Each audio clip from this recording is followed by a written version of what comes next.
We have a nice picture of a house there. What emotions come up for you when you see this house? Does anyone want to venture a few emotions? Or perhaps you have no emotions about it. I don't know. We have boredom, old, too expensive. So, okay. Fake? Oh, wow. Okay. Power? Okay, no, that's quite different to what I was expecting to come up, actually. Now, there's no right or wrong to this. Let me switch to the next question. What emotions come up when you see this home? Anything?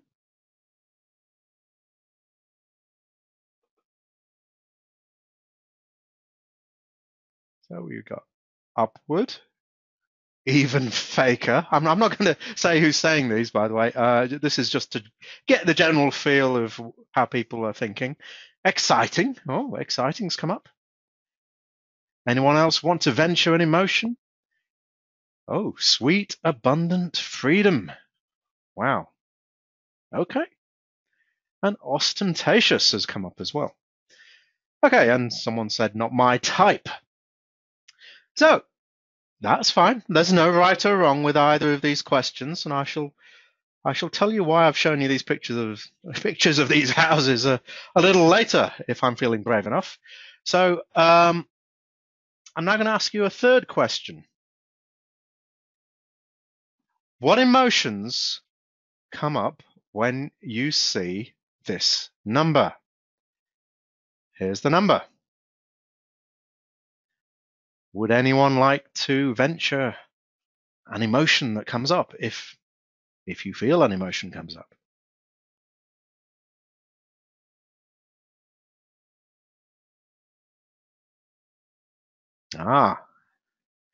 So we have a number of people saying neutral, nothing much. We have one person saying small. And we have a person saying good feelings and power and opportunity. I'm quite now. I'm not going to say who said that, but that's an interesting reaction. The number 47,852 makes me feel power. I have to say, for me personally, I feel nothing much at all. Whereas when I look at homes like I looked at earlier, I feel some kind of emotion. The point I'm making is that numbers are generally emotionally meaningless. Now, that's not coming from a person that hates numbers. I love numbers. I have a university degree in numbers, you could say. But I cannot relate to numbers in an emotional way unless they have a particular meaning. And that's why I've put generally in brackets there. So the meaning might be it's your birthday. So that number that pops up there might mean something to you, or it might be the 111 effect. You know, that effect where people keep seeing numbers everywhere. Like, well, let me draw a few. Like people say they see 111 or 444 everywhere, or 555. Now those numbers, yeah, that they have a meaning, but that number I actually just chose that at random from Google. I don't even remember what that last number was, something like that. I just entered random number into Google and that thing came up. So to me, that had no meaning whatsoever. No emotional meaning, I should say. Now, this is important because isn't manifesting as you know it to be something related to emotions? And if it is, and you don't get excited about those numbers, we may have something to consider there. Let me push this idea a little bit further. Let's look at these kinds of numbers. Here we have another number, and it's a number with a symbol on the front of it. Now, as soon as you add a symbol like that to the front of a number, it does have more of a meaning. Now, obviously, you know and I know that means $1,000. Now, let's assume if you come from a country that has dollars, let's say it's dollars in your currency. Or if you don't, you can call it your own currency if you want. So if you're in the UK, it'll be £1,000. If you're in France, it's 1,000 francs, whatever. Can you relate to spending $1,000? Now, I'm not going to throw that out to the audience because I assume that most of you can relate to spending $1,000. It has some relevance to you. You may even have spent that much. And when I say spend it, I mean spend it in a day. Okay, so depending on your current financial situation, that may either be a tiny amount to spend in a day, or it may be an unimaginably large amount to spend in a day. But I'm sure you can relate to it at least in a little way at least. But let me now take this question a little bit further. Can you relate to this? If you took that $1,000 spending in a day, how long would you need to spend $1,000 per day in order to spend $1 million?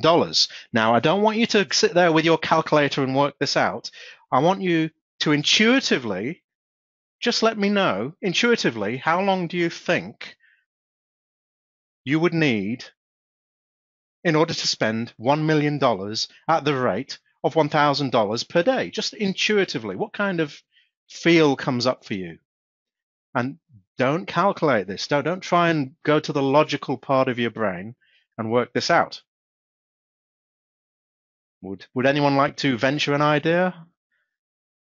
Does the idea of long time pop into your head, or short time, or so a few years? Somebody's got the answer absolutely right. Well, good job on that. I'll put you out of your misery because this is quite an easy one. This is quite an easy one. It would take 3 years. Okay?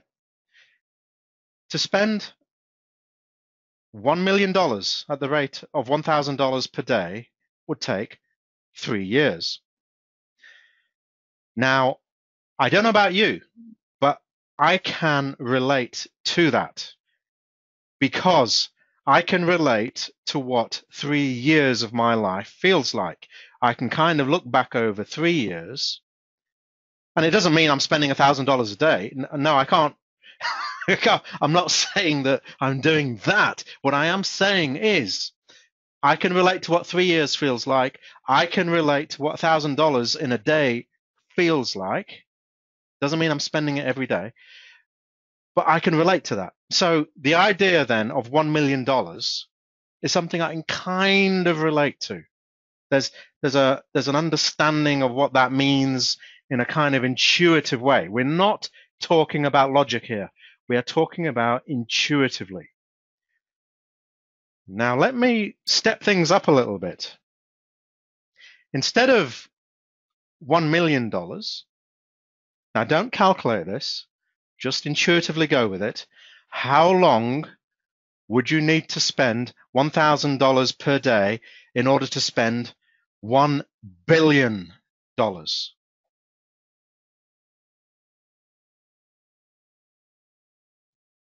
So we've got a few guesses coming up. We've got many lifetimes as one guess, 10 lifetimes another person, 12 years one person. So just have a guess. 300 years another person. As I said, don't work it out. Just throw out what comes up for you feeling wise.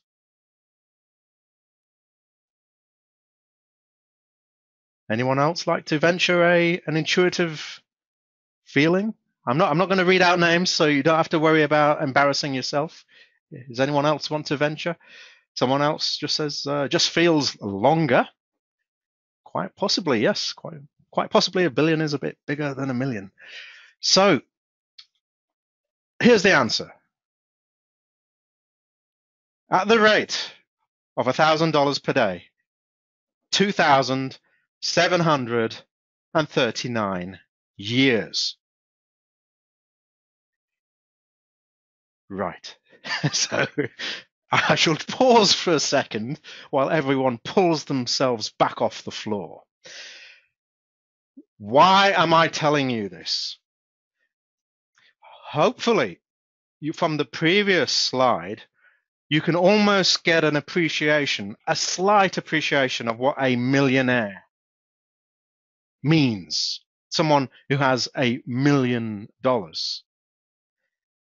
But there are people now, in a number of people on this planet right now, who have $1 billion, and not even a billion, multiple billions.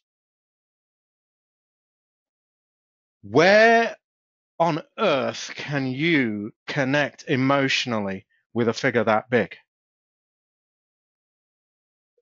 It's almost beyond the comprehension. You know, I can just about 3 years, yes, I can get an appreciation of $1,000 per day. I can get an appreciation of 2,739 years. No, I don't connect with that at all. And yet there's people who have this amount of money. And I'm sure you could probably name a few, because there are a few famous ones. And surprisingly enough, there are probably quite a few who keep a low profile if they can. Now, doesn't this kind of give you a little bit of a feeling as to why it's hard to manifest money? Why it is that when you start asking in your what and why statements and your vibrational requests for specific amounts of money, is it hardly surprising that you can't connect with those numbers? Because firstly, the numbers are emotionless, and then these figures are almost meaningless. So I just want to leave you with that thought just for a little while, and we'll come back to this thought. And I want to change the subject just a little bit and sort of reconnect with these ideas a bit later.